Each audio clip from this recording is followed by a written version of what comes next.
Assalamualaikum warahmatullahi wabarakatuh. Halo Vela, selamat datang di YouTube channel aku. Nah, di video kali ini aku akan membahas kisi-kisi dan materi-materi tentang seleksi kemampuan bidang atau yang lebih dikenal dengan SKB.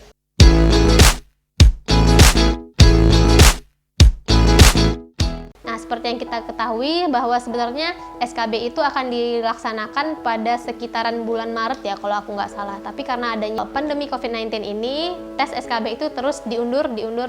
Bahkan sampai ada berita yang menyatakan bahwa tes SKB akan ditiadakan. Tapi hari ini aku baru aja ngebaca berita bahwa SKB akan tetap dilaksanakan, hanya menunggu ketika pandemi ini mereda, atau sekarang para petinggi kalau aku nggak salah lagi mempersiapkan ujian SKB yang sesuai dengan protokoler COVID-19. So, daripada para velas bingung apakah SKB ditiadakan atau SKB tetap diadakan, akankah lebih baik kalau para velas tetap mempersiapkan diri untuk menghadapi tes SKB ini. Di sini aku akan ngasih tahu kisi-kisi dan materi-materi SKB berdasarkan pengalaman aku. So, seleksi kemampuan bidang untuk tes CPNS merupakan salah satu bentuk tes yang sedikit baru sehingga sangat sedikit sumber yang bisa kita ambil untuk mengetahui materi apa yang ada pada tes tersebut.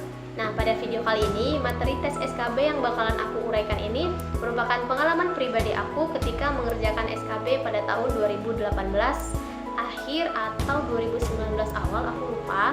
Nah, soal-soal pada tes SKB ini bisa jadi sangat berbeda ya, bukan bisa jadi, tapi memang sangat berbeda di setiap bidangnya. Jadi di sini aku akan fokus pada SKB keguruan.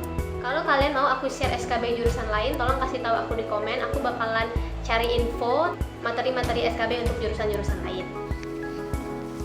Hanya ada dua tipe soal yang aku temui pada tes SKB keguruan jurusan bahasa Inggris. Di sini aku akan lebih spesifik ya, keguruannya itu adalah jurusan bahasa Inggris. Dua tipe soal ini terdiri dari 70% soal yang menggunakan bahasa Inggris dan 30% soal-soal pedagogik. Untuk mengerjakan soal-soal bahasa Inggris ini, aku rasa Velas cukup berlatih mengerjakan soal-soal TOEFL karena dalam tes SKB ini soal-soal bahasa Inggris tentunya sangat beragam ya. Jadi kalau misalnya para Velas terbiasa mengerjakan soal TOEFL, aku rasa itu bakalan gampang banget dikerjain oleh para Velas. Nah, mulai dari reading comprehension yang bertanya tentang main purpose of the text, lalu di situ juga ada grammar, misalnya kayak soal-soal yang memerlukan penggunaan verb yang tepat pada sentence, lalu juga ada beberapa kalimat-kalimat preposition ya kalau aku nggak salah ingat. Nah, seperti yang kita tahu bahwa paket soal untuk SKB ini itu kan sangat beragam ya Velas. Jadi bisa jadi yang aku dapat belum tentu kalian dapat, tapi aku bisa pastikan soal-soal bahasa Inggris tidak akan jauh-jauh dari reading comprehension dan grammar. So, silahkan mulai membiasakan diri untuk mengerjakan soal-soal TOEFL dan percayalah sama aku, nggak usah percaya sama aku, tapi ini berdasarkan pengalaman aku. Dengan kalian terbiasa mengerjakan soal-soal TOEFL, it's gonna be easy untuk kalian mengerjakan soal-soal SKB untuk jurusan bahasa Inggris. Oke, lalu bagaimana dengan 30% sisanya yang udah aku jelasin di atas? 30% sisanya itu merupakan soal-soal pedagogik. Silahkan para Velas buka lagi buku-buku kuliahnya dan mulai dipelajari lagi ilmu-ilmu kependidikannya. Nah, di sini soal pedagogik itu cangkupannya sangat luas, jadi aku akan memberikan beberapa contoh yang muncul pada saat kira-kira ya soalnya itu seperti ini. Aku akan mencoba memberi beberapa contoh soal SKB pedagogik keguruan yang muncul pada saat tes SKB.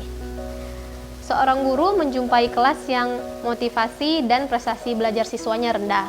Hal utama yang menyebabkan motivasi dan prestasi belajar rendah karena A. Siswa pasif dalam belajar dan lebih senang bermain. B. Siswa cenderung lebih suka belajar dalam kelompok. C. Siswa tidak mendapat bimbingan belajar dari orang tua. D. Suasana kelas kurang kondusif karena tidak tersedia sarana belajar yang cukup. E. Pembelajaran kurang menghargai perbedaan individu siswa. Nah, ini jawabannya adalah E. Pembelajaran kurang menghargai perbedaan individu siswa. Oke, kita akan masuk ke contoh yang kedua. Seorang guru yang mengembangkan tujuan pembelajaran untuk menggambarkan proses dan hasil belajar yang diharapkan dicapai oleh peserta didik sesuai dengan kompetensinya dimuat dalam A. Silabus dan RPP, B. RPP, C. Silabus, D. SKL, dan E. Lembar penilaian. Nah, kalau misalnya kita nggak begitu paham tentang ilmu pedagogik, aku pribadi nih, aku pasti akan jawab itu silabus dan RPP. Jadi di sini sebenarnya sangat tricky, bukan tricky sih menurut aku. Jadi kita harus benar-benar paham tentang ilmu pedagogiknya. Jadi aku mau Velas benar-benar memahami ilmu pedagogik tersebut. Nah, jadi di sini jawabannya adalah RPP. Oke, next ke soal berikutnya. Dalam persiapan pembelajaran, seorang guru akan selalu bertemu dengan istilah silabus dan RPP. Silabus dan RPP sama-sama sebagai rencana proses pembelajaran. Perbedaannya adalah sebagai berikut. Nah, di sini seperti yang sudah aku bilang tadi, kita benar-benar dituntut untuk mengerti apa itu perbedaan RPP dan apa itu perbedaan silabus. Oke, kita lanjut dulu ke soalnya. A. Silabus bersumber dari standar isi dan standar kelulusan, sedangkan RPP bersumber dari standar kompetensi lulusan. B. Dalam silabus dijelaskan metode, media pembelajaran, sumber belajar, langkah-langkah pembelajaran, evaluasi secara rinci. C. Silabus berisi kompetensi dasar, sedangkan RPP mengarahkan kegiatan belajar untuk mencapai kompetensi dasar. D. RPP dan silabus keduanya disusun oleh setiap satuan pendidikan. E. RPP dibuat oleh setiap guru, sedangkan silabus dibuat oleh tim guru. Nah, jujur aja ketika menemukan soalnya seperti ini, aku pasti akan dengan gamblangnya menjawab itu adalah RPP dibuat oleh setiap guru dan silabus dibuat oleh tim guru. Dan itu tuh salah, Velas. Jadi seperti yang aku sudah bilang sebelumnya, kita harus benar-benar tahu apa itu perbedaan RPP dan silabus, karena banyak banget pertanyaan tentang seputar itu, seputar RPP dan silabus. Jadi di sini jawabannya itu C. Silabus berisi kompetensi dasar, sedangkan RPP mengarahkan kegiatan belajar untuk mencapai kompetensi dasar. Nah, oke, soal berikutnya. Model pembelajaran yang mempunyai keunggulan antara lain berpikir dan bertindak kreatif, memecahkan masalah yang dihadapi secara realistis, merangsang perkembangan kemajuan berpikir siswa untuk menyelesaikan masalah yang dihadapi dengan tepat adalah A. Kontekstual, B. Inquiry, C. Problem solving, D. Picture and picture, E. Role playing. Untuk pertanyaan ini karena mungkin aku adalah guru bahasa Inggris, jadi mungkin akan cepat dapat jawabannya, itu problem solving. Ini adalah beberapa contoh soal-soal pedagogik yang bisa aku share di video kali ini. Nah, di sini Velas bisa lihat kan betapa luasnya cangkupan pedagogik itu. Tapi tenang aja, di sini aku bakalan kasih tahu di mana kalian bisa mendapatkan soal-soal pedagogik itu. Ya bener banget, kalian bisa ketik di Google soal-soal untuk PPG guru.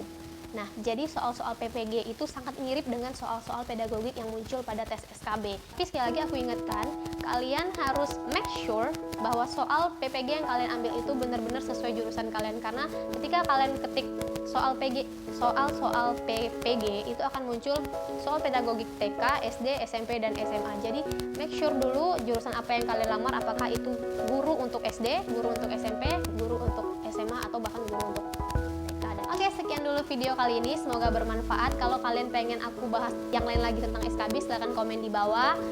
Aku akan bacain dan aku akan berusaha untuk mencari informasi-informasi yang kalian butuhkan. Sekian video kali ini. Semoga bermanfaat. Bye, Velas!